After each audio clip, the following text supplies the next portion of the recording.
It wasn't mercy that saved her. It was the raw, screaming instinct of a man who had already watched a river steal everything he loved. When Cole Garrett dragged the Apache woman from the churning mud of the San Pedro River, he thought the debt was paid. He'd cheated death on her behalf. But in the silent, watchful eyes of her people who found them, he saw a terrifying truth. He hadn't just saved a life, he had claimed it. By a sacred ancient law he couldn't possibly comprehend. The woman named Nita, daughter of a chief, now belonged to him. He was a man running from his own ghosts, a man who wanted nothing more than to be left alone. And now he was a reluctant master, a captor by honor in a land that would kill them both for the bond they never asked for. The sky over the Arizona territory had been the color of a fresh bruise for 3 days straight. Cole Garrett, a man whose face was a roadmap of sun-scorched trails and private sorrows, knew exactly what that meant. The dry washes and creek beds, skeletal for months, were about to run with a biblical fury. He was checking his trap lines along the high banks of the San Pedro, his mind a quiet hum of familiar tasks. It was a defense, you see, against the louder memories that haunted his sleep. He'd built his cabin far from everything, nestled in a stand of cottonwoods that offered the only real shade for miles. He wanted nothing from the world but to be left alone with the ghosts of his wife, Sarah, and his boy, little Thomas, both taken by cholera 2 winters back. Their silence was the only company he could bear. The world of men, with its loud talk and hollow promises, held no appeal. Redemption, the nearest town, was a full day's ride, and he made the trip only when his salt and flour ran low. A low rumble, felt more in the soles of his worn boots than heard, pulled him from his thoughts. It wasn't thunder, it was the sound of the earth moving, of water devouring land. He scrambled to the edge of the embankment and looked down. The San Pedro, usually a lazy silver ribbon, had become a monster. A churning, muddy behemoth, frothing with uprooted trees, dead livestock, and the debris of a world being washed away. A flash flood, the most treacherous and sudden killer in this unforgiving land. He was about to turn back, to retreat to the safety of high ground, when a flicker of color caught his eye amidst the brown chaos. Not the green of a tree or the gray of a boulder, but the deep indigo and red of a woman's dress, snagged on the branches of a half-submerged mesquite tree. A figure was clinging to it, a desperate knot of humanity against the overwhelming power of the flood. His first instinct was brutal and self-preserving. Turn away. Getting involved meant risking the only thing he had left, his own grim existence. This wasn't his fight, but then the figure's head turned, and for a split second, through the spray and the roar, he saw a face. Young, terrified, Apache. The sight struck him like a physical blow. He didn't see a savage, as the men in Redemption would call her. He saw a person about to be swallowed by the same indifferent nature that had taken his own family. A bitter, useless anger surged through him. He couldn't, just stand by and watch it happen again. Cursing his own conscience, he sprinted along the bank, his eyes locked on the woman. He needed a better angle, a place where the current wasn't so ferocious. He spotted a place downstream where a massive rock outcrop split the current, creating a small, violent eddy, but also a chance. He coiled the lariat from his saddle, the leather familiar and steady in his trembling hands. The woman's grip was failing. The mesquite branch groaned, threatening to snap. He had one shot. He swung the rope, the loop a perfect spinning circle against the gray sky, and let it fly.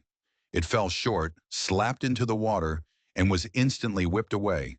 He recoiled it, his knuckles white, his breath coming in ragged bursts. He could hear her scream now, a thin, desperate sound, swallowed by the river's roar. He ran further, his lungs burning, until he was almost parallel with her. He swung again, putting every ounce of his strength, his desperation, his rage at a cruel world into the throw. The loop sailed true. It dropped over her head and shoulders. He yanked it tight, the rope digging into his palms. The force of the current pulling on her nearly ripped his arms from their sockets. He dug his heels into the mud, his body a straining anchor against the river's might. "Hold on!" he roared, the words torn from his throat. She understood the intent. if not the language. She locked her arms around the rope, her small frame a dead weight against the torrent. Cole leaned back, every muscle screaming in protest, the mud sucking at his boots. He was losing ground. The river was stronger. With a final, desperate surge of adrenaline, he threw himself backward, wrapping the end of the rope around the base of a sturdy ironwood tree. The rope went taut with a sound like a gunshot. The strain was immense, the rope vibrating with a deadly hum. For a moment, nothing happened. It was a standoff, a single man in a raging river, with a life as the prize. Then slowly, agonizingly, he began to pull. Hand over hand, the wet rope tearing the skin from his palms. He hauled her from the main current and into the relative calm of the eddy behind the rock. She was still in the water, but she was out of the worst of it. Exhausted, she let go of the mesquite branch and clung only to the rope. Cole worked frantically, pulling her closer and closer to the bank. Finally, he was able to reach down, grab the sodden fabric of her dress, and with a grunt that felt like it tore something deep inside him, he hauled her onto the muddy bank. She lay there gasping, coughing up muddy water, her black hair plastered to her face. Her dress was torn, her skin scraped and bruised, but she was alive. Cole collapsed beside her, his chest heaving, his body spent. The roar of the river filled the silence between them. He had done it. He had stared into the void and pulled someone back. He didn't know how long they lay there, the rain starting to fall again, cold and hard. When he finally pushed himself up, he saw she was watching him. Her eyes were dark, intelligent, and filled with a mixture of terror and utter confusion. She said nothing. Cole, a man unaccustomed to speaking, cleared his throat. You? You all right, miss? She just stared. Of course, she didn't understand him. He looked around. They were on his side of the river, but her people were likely on the other. There was no crossing this flood, not for days. He was stuck with her. As dusk began to settle, painting the violent water in shades of purple and gray, a new sound cut through the river's roar, the nicker of horses. Cole's head snapped up. On the ridge above them, silhouetted against the dying light, were 5 riders. They weren't cowboys. Their long hair, the shape of their bows, the way they sat their ponies with an effortless grace. They were Apache warriors. They had seen it all. They urged their horses down the slick embankment, their movements sure and silent. They surrounded Cole and the woman, their faces impassive masks, their dark eyes missing nothing. Not Cole's rope, not his bleeding hands, not the exhausted woman at his feet. One of the warriors dismounted and helped the woman to her feet. He spoke to her in their low, guttural language. She replied softly, her gaze flicking from the warrior to Cole and back again. Cole slowly got to his feet, raising his hands to show he was unarmed and meant no harm. He expected suspicion, maybe even violence. He was a white man alone with one of their women. In this part of the country, that was a death sentence. The lead warrior, a man with a hawk-like nose and scars on his cheek, dismounted and approached him. He didn't look at Cole with hatred. He looked at him with something far more unsettling, a deep, profound solemnity. He stopped a few feet away, his eyes moving from Cole to the woman, then to the raging river. He spoke, not in Apache, but in broken, heavily accented English. "You pull her from water, spirit," he said, his voice a low gravel. It wasn't a question. Cole nodded, wary. She would have drowned. The warrior's gaze was intense, as if he were weighing Cole's very soul. He gestured to the woman, who now stood straighter, her fear replaced by a stoic resignation that chilled Cole to the bone. "Her name is Nita," the warrior said, "daughter of Chief Gokia." He paused, letting the weight of the name settle in the humid air. "By the sacred law of the Chiricahua, the life you saved from the spirit world is yours to keep. Its breath is now owed to you." The warrior's eyes locked onto Cole's. "You have saved her. She belongs to you now." Cole's mind went blank. The rain, the roaring river, the hard faces of the warriors. It all faded into a dull buzz. "Belongs to me?"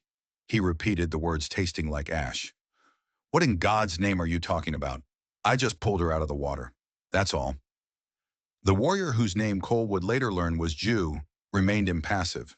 "It is the law," he stated simply, as if explaining the rising of the sun. "You have intervened with her fate. Her spirit was on its way to the next world, and you called it back. Now it is tied to yours. The debt must be honored." Cole stared at Nita. She stood beside Jew, her face a mask of stone, but he could see a flicker of something in her dark eyes. Was it fear? Defiance? She wouldn't look at him. She was a chief's daughter, and now, according to these men, she was his property. The thought was so absurd, so monstrous, it almost made him laugh. "Listen," Cole said, trying to keep his voice steady. "I appreciate your customs, but I don't want anything. I don't want a debt. Just take her home. Take her back to her father. Tell him it was nothing." Jew's expression hardened. "It is not nothing," he countered, his voice losing its patient edge. "To save a life is the greatest of deeds. To then cast it aside is the greatest of insults. It would be like saving a man from thirst only to let him starve. It mocks the spirits. It brings dishonor to her father, and to you." A younger, more volatile warrior spurred his horse forward.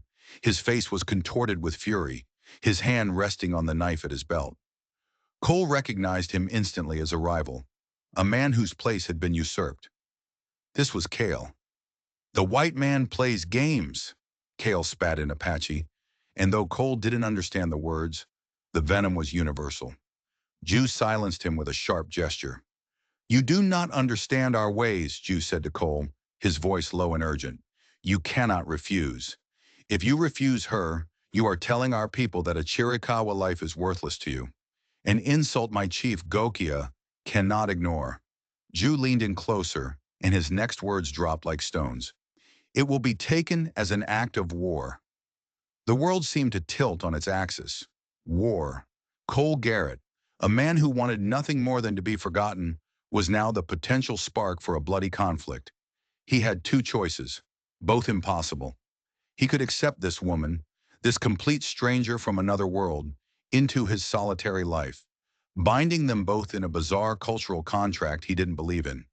Or he could refuse and likely be killed where he stood. Or worse, trigger raids and reprisals that would cost dozens of lives. He looked again at Nita. For the first time, she met his gaze directly. He saw the proud set of her jaw, the intelligence in her eyes. She wasn't a prize to be won or a burden to be shouldered. She was a woman trapped in a nightmare, just as he was. Her fate was now inexplicably tangled with his. His shoulders slumped. The fight went out of him, replaced by a weary resignation. He had spent 2 years trying to avoid entanglements, and in a single act of decency, he had become more entangled than he could ever have imagined. "All right," he said, the words heavy and sour. I, I accept." Jew nodded, a flicker of relief crossing his stoic face. He spoke to Nita in their tongue. Her posture didn't change, but a tear traced a clean path through the mud on her cheek before she swiftly wiped it away. She was being given to a stranger, an enemy of her people, and her only duty was to accept it with honor. "The river is too high," Jew said. "We cannot cross back. You will take her to your lodge. When the water falls, our chief Gokia will send for you. He will wish to see the man who holds his daughter's life." With that, the warriors turned their ponies. All except Kale. He stared at Cole, his eyes burning with a hatred so pure it was almost a physical force. He spat on the ground near Cole's feet before wheeling his horse around and following the others into the gathering darkness. And then they were gone. Cole was alone with a woman he didn't know, a woman who now belonged to him. The silence that descended was heavier and more awkward than any he had ever known. The only sound was the incessant roar of the river, the very force that had sealed their fates together. He gestured awkwardly toward the path leading to his cabin. "My home is this way." Nita gave a slight, almost imperceptible nod. She followed a few paces behind him, her movements graceful despite her exhaustion and soaked clothing. She walked like a princess forced into exile. The cabin was a simple one-room affair, clean but stark. A stone hearth, a rough-hewn table, a single cot, and a few shelves holding his meager possessions. For 2 years it had been his sanctuary. Tonight it felt like a cage. He lit a lantern, the yellow light pushing back the shadows. Nita stood by the door, dripping onto the floorboards, her arms wrapped around herself. She looked small and utterly out of place. Cole felt a pang of something, pity, guilt, frustration. He was as much her prisoner as she was his. "I'll get a fire going," he mumbled. "You should get out of those wet things." He had a spare blanket, thick wool, that would have to do. He turned his back to give her privacy, busying himself at the hearth, his hands clumsy as he struck flint to steel. He was acutely aware of every rustle of fabric, every soft footstep behind him. When the fire was crackling, casting a warm glow over the room, he turned back. She had wrapped herself in the blanket, her wet dress lying in a heap on the floor. She was huddled by the fire, her back to him, her shoulders trembling slightly. Cole didn't know what to do. He couldn't offer comfort in a language she understood. He couldn't explain the absurdity of their situation. He was a trapper, not a diplomat. He did the only thing he could think of. He put a pot of water on to boil for coffee and cut a thick slice of bread from his last loaf, setting it on a plate with a piece of dried venison. He placed it on the floor beside her, not too close, and retreated to the far side of the room. He watched as she looked at the food, then at him, her expression unreadable. After a long moment, she picked up the jerky and began to eat, slowly, methodically. He sat on his cot, the chasm between them wider than the flooded river outside. He looked at this stranger, this chief's daughter, now his responsibility by a law he couldn't fathom. He had saved her from the water only to see her drown in a sea of tradition and honor, and he was drowning right alongside her. The silence in the cabin was no longer peaceful. It was filled with the deafening weight of a life he now held in his hands. The days that followed were a suffocating blend of silence and tension. The San Pedro River remained a swollen, impassable barrier, isolating Cole's small cabin from the rest of the world and trapping him with his new charge. Nita was a silent, watchful presence. She moved with a quiet efficiency that made Cole feel like a clumsy oaf in his own home. He had given her the cot, choosing to sleep on a bedroll by the dying embers of the fire. It was a small gesture, but the only one he could think of to establish that he was not her master. But she seemed to interpret every action, or inaction, through the lens of her own culture. When he tried to cook his own meager breakfast, she would watch with an unnerving stillness, as if his fumbling attempts were an affront to some natural order. On the third morning, he woke to the smell of something other than stale coffee and wood smoke. Nita was already awake, tending the fire. She had found his stash of cornmeal and, using a flat stone she'd heated in the embers, was making small, thin cakes.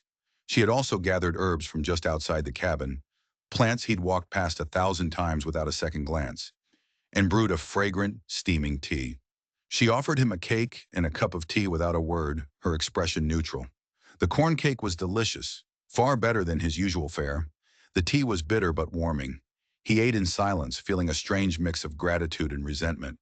Her competence was a constant reminder of how ill-equipped he was for this situation. She wasn't just surviving, she was creating order from his bachelor chaos. She cleaned the cabin with a quiet thoroughness, patched a tear in one of his shirts with a skill that was almost hypnotic to watch, and even tended to the cuts on his hands from the rope, applying a poultice of chewed leaves that soothed the burning pain instantly. She was not behaving like a slave or a prisoner. She was behaving as if this was now her domain, her responsibility. Her work was not done with subservience, but with a deep, ingrained dignity. Cole tried to communicate. He would point to objects and say their names. Table, rifle, water. She would listen, her head tilted, and sometimes she would offer the Apache word in a soft, low voice. It was a slow, awkward process. Two worlds colliding in a single cramped room. The most profound moment of connection came one evening. Cole was cleaning his rifle, the familiar mechanical task a comfort to him. He was distracted, his mind on the past, when he noticed Nita looking at the small, faded photograph he kept propped on the mantelpiece. It was the only picture he had of Sarah and Thomas, taken by a traveling photographer just a year before they died. Nita pointed to the picture, a question in her eyes. Cole's throat tightened. He rarely looked at it directly anymore. The pain was too sharp, but he felt compelled to answer her silent query.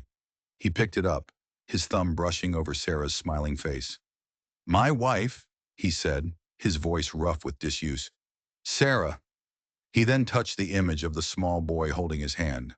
"My son, Thomas." He didn't know if she understood the words, but he felt she understood the meaning. He added the one word that needed no translation. "Gone."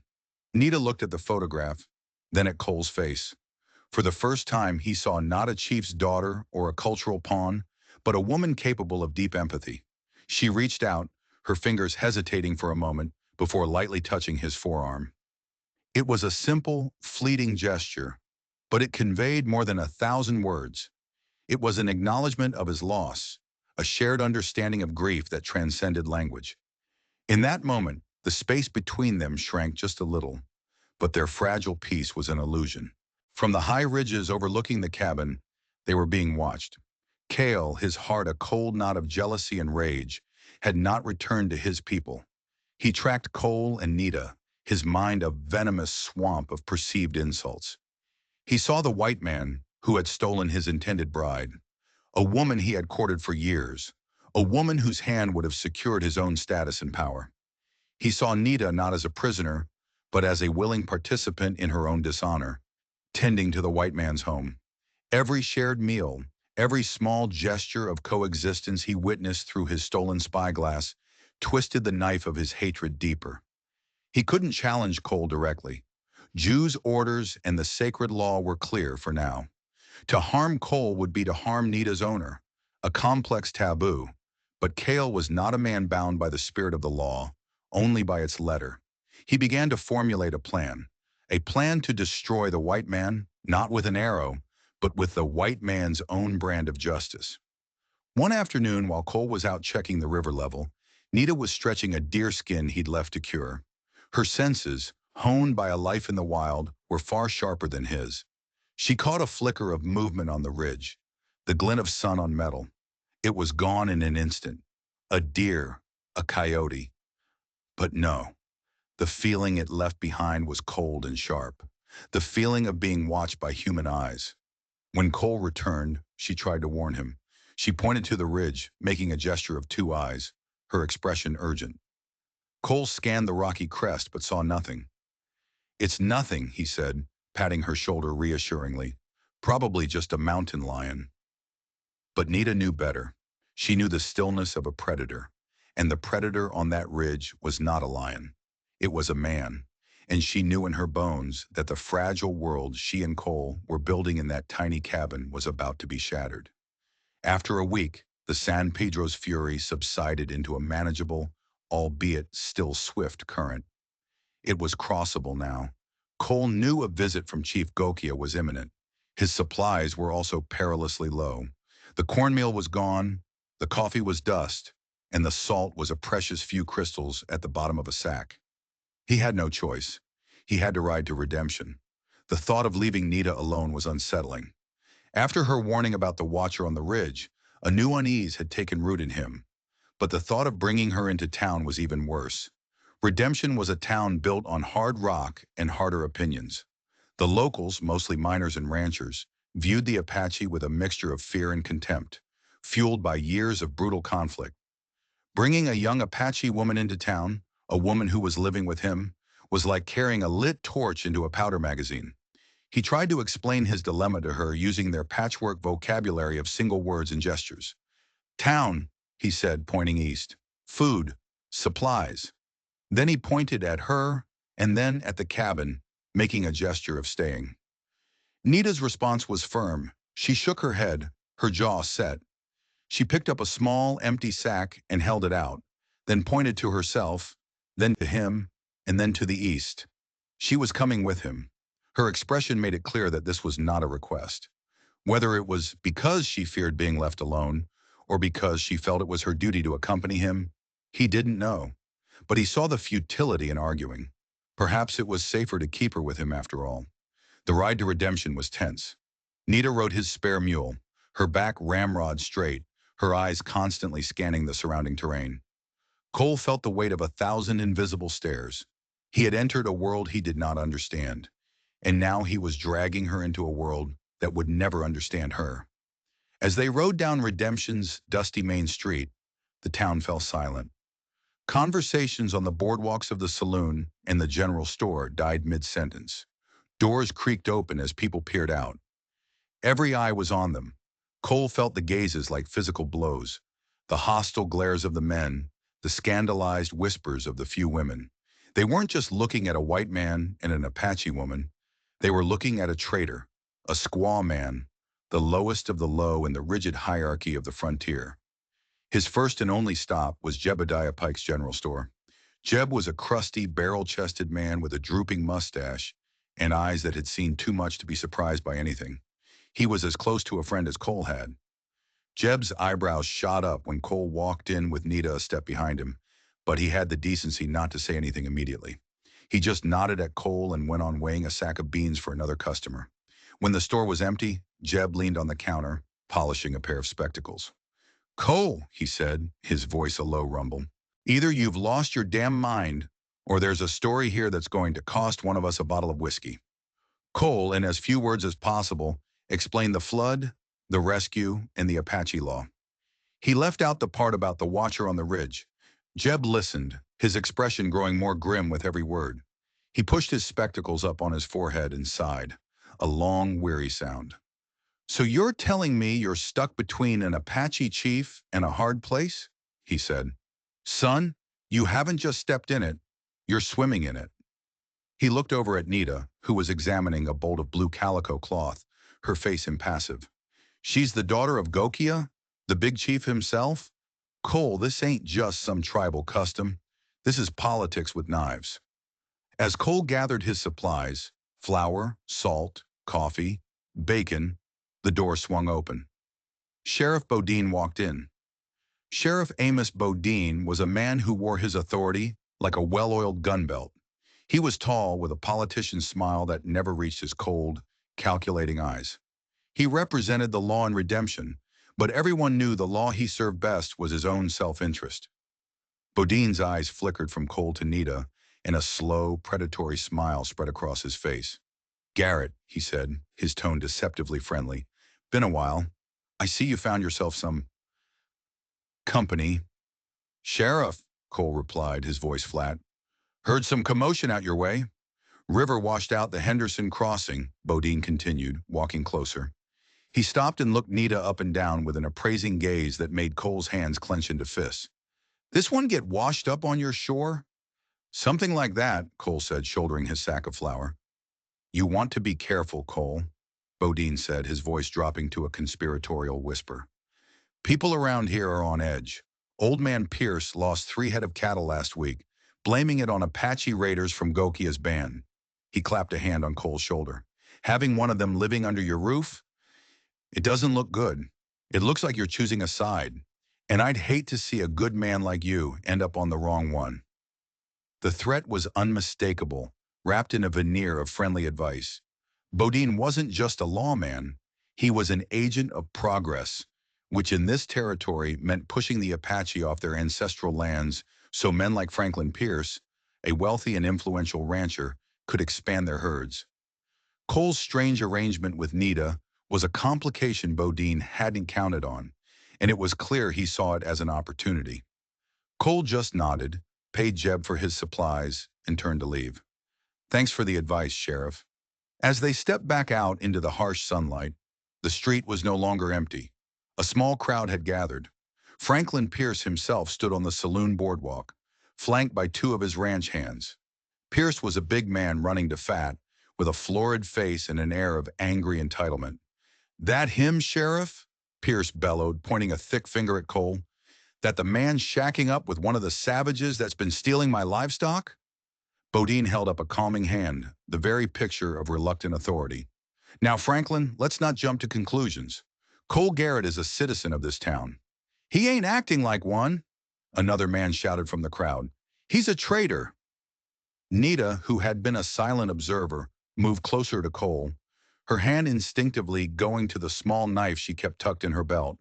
Her eyes, no longer passive, scanned the hostile faces with a warrior's cool assessment.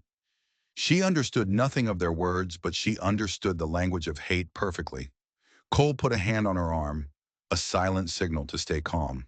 He stared directly at Pierce, his own face a granite mask. I haven't stolen anything from you, Pierce, and you've got no cause to speak about this lady. Pierce laughed, a coarse, ugly sound. Lady? That's a good one, Garrett. You bring that squaw back to the reservation where she belongs, or we'll do it for you. Sheriff Bodine stepped between them. All right, that's enough. Go on home, Cole. Just think about what I said. Cole led the mule through the parting crowd, the insults and jeers following them like stones. As they rode out of town, he could feel Bodine's cold eyes on his back. He had gone to Redemption for supplies, but he had found something far more dangerous. An enemy. Sheriff Bodine and Franklin Pierce had a plan for this land, and he and Nita were now standing squarely in their way. He had a sickening feeling that the rustled cattle were just the beginning. Bodine hadn't been offering a warning. He had been laying a trap. The ride back from Redemption was shrouded in a heavy silence. The ugliness of the town clung to Cole like trail dust, and the fragile peace he and Nita had built in the cabin was replaced by the grim reality of their shared predicament. They were no longer just two people caught in a cultural crossfire. They were allies in a war they hadn't chosen, with enemies on all sides. In town, Sheriff Bodine wasted no time. He met Franklin Pierce in the dusty back room of the land registrar's office, a place where crooked deals were the local currency. Garrett's a problem, Pierce grumbled, pouring a whiskey. Living with one of them makes them seem almost human. It's bad for business. It's more than a problem, Franklin, Bodine replied, a predatory smile on his lips. It's a gift. Right now, Garrett is just an outcast. But what if he's a renegade? A man who's thrown in with the Apache, helping them raid our herds. Pierce's eyes lit up with greedy understanding. If he's a renegade, his claim on that valley, on that spring, becomes invalid. And if we can prove Gokia's band is behind the raiding, then the territorial government will finally authorize my request for a militia. Bodine finished smoothly. We can push the Apache out for good. Your cattle get more land. And I become the man who tamed the territory. All we need is proof. And Bodine knew just how to manufacture it. They were not the only ones plotting. From the high ridges, Cale, the spurned Apache warrior, watched the cabin with a heart full of venom. He saw Cole and Nita as partners in dishonor. Driven by a desperate need for revenge, he formulated his own plan. A clever, cruel scheme he believed would disgrace Cole and force Nita's return to her people. Under the sliver of a new moon, Cale moved like a ghost. He slipped down to the edge of Pierce's vast ranch and expertly cut two prime steers from the herd. But instead of driving them toward the Apache reservation, he drove them north. As he passed the valley holding Cole's cabin, he guided the cattle through a narrow wash less than a mile from the property, leaving a clear trail.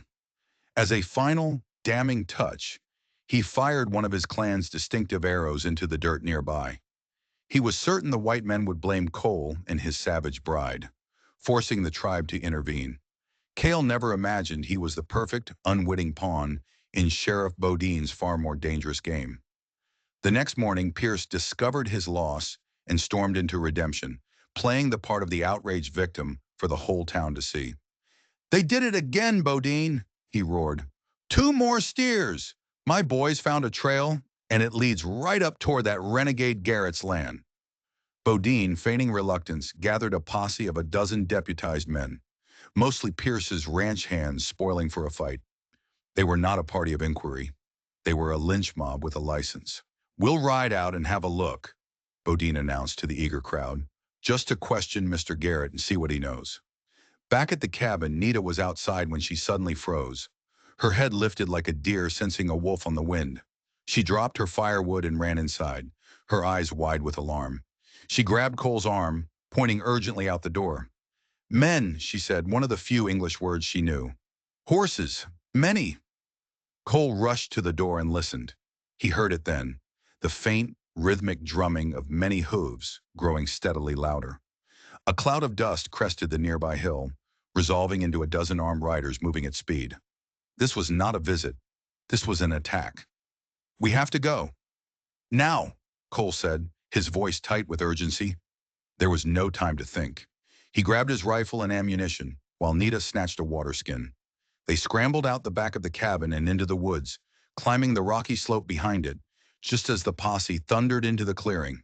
They took cover behind a rock outcropping, listening as Bodine's voice echoed below.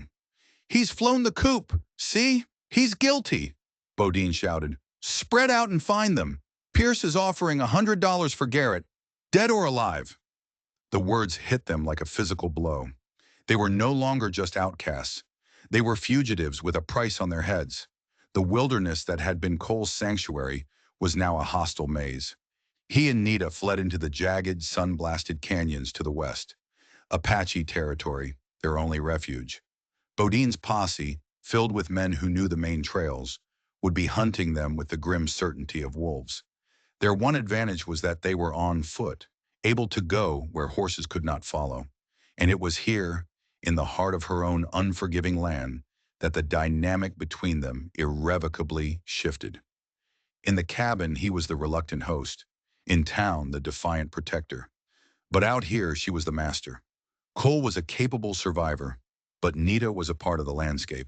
She moved with a silent, fluid grace, reading the terrain in a language he had never learned. She found game trails invisible to his eyes, paths that wound through thorn-choked ravines and up sheer rock faces where no posse would think to look. He was the stranger now, completely dependent on her knowledge. For 2 days they moved, a desperate, silent partnership fueled by dwindling water and the ever-present threat of discovery. The sounds of the posse were a distant but constant menace, a dislodged rock, a far-off shout carried on the wind, reminding them they were prey. They slept in short, fitful bursts, huddled in the shallow overhang of a cliff, taking turns on watch. During a brief rest in the oppressive heat, Nita insisted on tending to a deep gash on Cole's leg from a slip on a scree slope.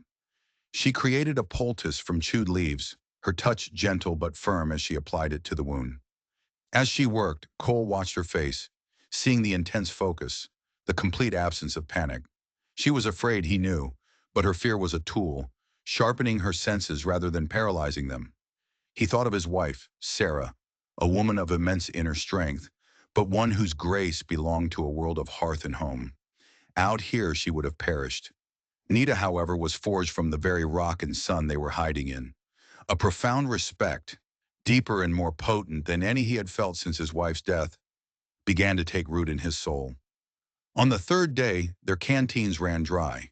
The sun was a merciless hammer, beating down on the red rock and turning the air into a shimmering furnace.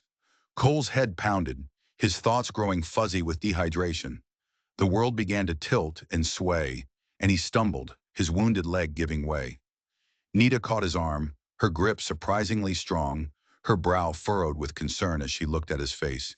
She placed her hand on the hot canyon wall, looked up at the sun, and sniffed the air, reading signs in the world that were invisible to him.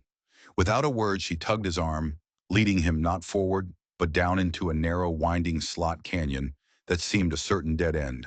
The stone walls closed in, the air growing blessedly cooler. "Where are we going?"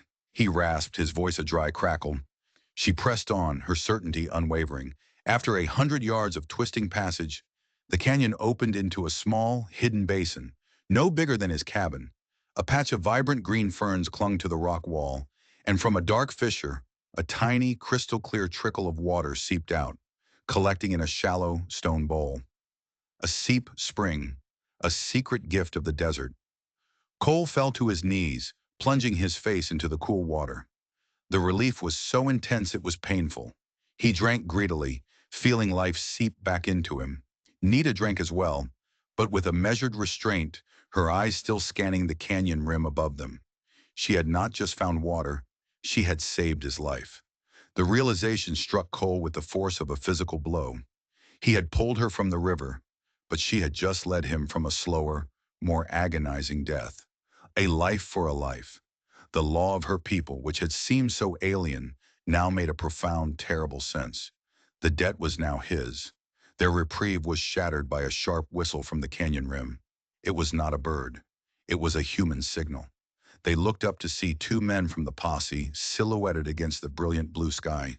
They had been spotted. "Down here!" one of them yelled, his voice echoing in the basin. "I found them! Gunshots erupted. Bullets sparked against the rock near their heads, whining and ricocheting in the enclosed space. There was no escape. The sheer walls of the basin that had been their salvation were now their tomb. Cole shoved Nita behind the stone basin, raised his rifle, and fired back. The shot a deafening thunderclap. He wasn't aiming to kill, but to keep their heads down, to buy them a few precious seconds. More men were appearing on the rim. They were hopelessly outnumbered. Just as Cole levered another round into the chamber, a new sound split the air, a high, terrifying war cry from further down the canyon. An arrow fletched with hawk feathers hissed through the air and buried itself in the chest of a man on the rim. He screamed once and tumbled from view. Another arrow followed, then another. From the rocks above and behind the posse, Apache warriors seemed to materialize from the stone itself. It was Jew, the warrior who had first delivered Nita to him, his face now painted for battle. With him were a half-dozen others, moving with deadly purpose.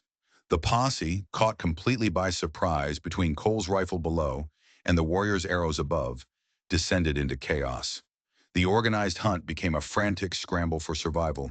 The brief, brutal firefight was a blur of smoke, yells, and the chilling hiss of arrows. The ranchers were no match for the Apache on their own ground. Within minutes, the survivors fled, their horses' panicked gallops fading into the distance. Silence returned, heavy and absolute, broken only by the harsh sound of Cole's breathing. Jew and his warriors slid down the rock face into the basin. Jew approached, his face a grim mask. He glanced at the dead man on the rim, then at Nita, who stood with palpable relief. "Our scouts saw the white men's tracks," Jew said to Cole, his voice hard. "We knew they were hunting you. You have led them deep into our lands." "They were trying to kill us," Cole answered, lowering his rifle. "They think I'm helping you raid their cattle." Jew's eyes narrowed with contempt. The cattle stolen from the fat rancher. That was Cale's work, alone. He sought to bring you dishonor, leaving a trail a blind child could follow, pointing to your lodge. The pieces crashed into place for Cole. Bodine's manufactured rage, the posse. It had all been a trap, and Cale's jealous, foolish act had sprung it. "Cale's actions have endangered the daughter of our chief," Jew said, his voice dropping to a cold, dangerous tone. "He has brought enemies into our sacred canyons and shamed our people. He will answer to Gokia." Jew turned his hard gaze back to Cole. "And so will you. Gokia has sent for us. He will hear this whole story, and he will pass his judgment." The journey to Chief Gokia's encampment was a tense, silent affair. They rode into a hidden mountain valley, a bustling village of wickiups and cooking fires that fell quiet at their approach. Every eye was on the white man riding beside the chief's daughter. They were led to the center of the camp where an old man sat waiting. His face was a map of wisdom and time, his eyes dark and piercing. Despite his age, he radiated immense power. This was Chief Gokia. Nita approached her father, bowing her head. He placed a hand on her shoulder, his expression softening for a moment before his gaze settled on Cole, becoming an unreadable mask of authority. Jew stepped forward and recounted the events, his words painting a clear picture for his chief. The rescue, the sacred law, the treachery of Cale, and the fight in the canyon. As he spoke, a bound and defiant Cale was brought before them, his face a storm of fury and shame. When Jew finished, Gokia was silent for a long time. At last, his gaze fell upon Kyle. An elder named Taza stood beside Cole to translate the chief's judgment. "You let jealousy poison your heart," Taza conveyed. "You used the white man's foolishness to bring shame upon a daughter of our people and danger to our lands. You have followed the path of the snake, not the warrior. You are no longer one of us. Go. Walk the desert alone." Warriors cut Cale's bonds and shoved him from the camp. He cast one last hate-filled glance at Cole and Nita, then walked away, a man stripped of his world. Then Gokia's formidable gaze settled on Cole. "The white man, Cole Garrett," he began, his voice carrying an ancient weight. "You have the eyes of a man who has known great loss. You did not seek this burden. You acted from your heart. But the law is the law. A life was saved. A debt was created." Cole's throat went dry. The chief continued. But our laws are not chains of iron like the white man's. They are living things like a river. They can bend. The law states that her life belongs to you to ensure a life saved is cherished, not discarded. It is a bond of spirit, not a brand of ownership. Gokia looked from Cole to his daughter. I see how you look at her, he said through Taza. Not as property. I see how she stands beside you, not as a slave. The law has been fulfilled in spirit. You have protected her. You have honored the life you saved. The chief rose to his feet. The debt is paid, he declared. Nita's life is her own again. You, Cole Garrett, are free to return to your world. There is no more debt between us. A wave of relief so profound it almost buckled Cole's knees washed over him. He was free. He could return to his solitary life, to his ghosts. He could finally be alone again. He looked at Nita, expecting to share in this relief, but he saw only a profound sadness in her eyes. A look of loss that mirrored a sudden, devastating realization in his own heart. The thought of his empty cabin, of a silence no longer filled by her quiet presence, was unbearable. The solitude he had craved now felt like a desolate prison. Before he could process this, Nita turned to her father. She spoke, her voice clear and strong, ringing with a confidence Cole had never heard. Taza, a look of admiration on his old face, turned to Cole. She says the chief is wise and the law is satisfied, he translated, but her heart is not. She says her spirit was tied to yours by the river, and your journey has forged that tie into something the law cannot break. Taza paused, a small smile touching his lips. She has chosen her own path, and it leads back to your cabin. Stunned silence fell over the camp. Gokia held his daughter's gaze, seeing not a girl, but a woman who knew her own soul. A slow smile touched his lips as he looked at Cole, a silent question in his eyes. Cole Garrett, the man who wanted only to be left alone, looked at the Apache woman who had turned his world upside down, and he knew with absolute certainty that he never wanted to be alone again. He met the chief's gaze and gave a slow, deliberate nod. It was all the answer anyone needed. They were no longer bound by law or custom. They were partners, and they were going home.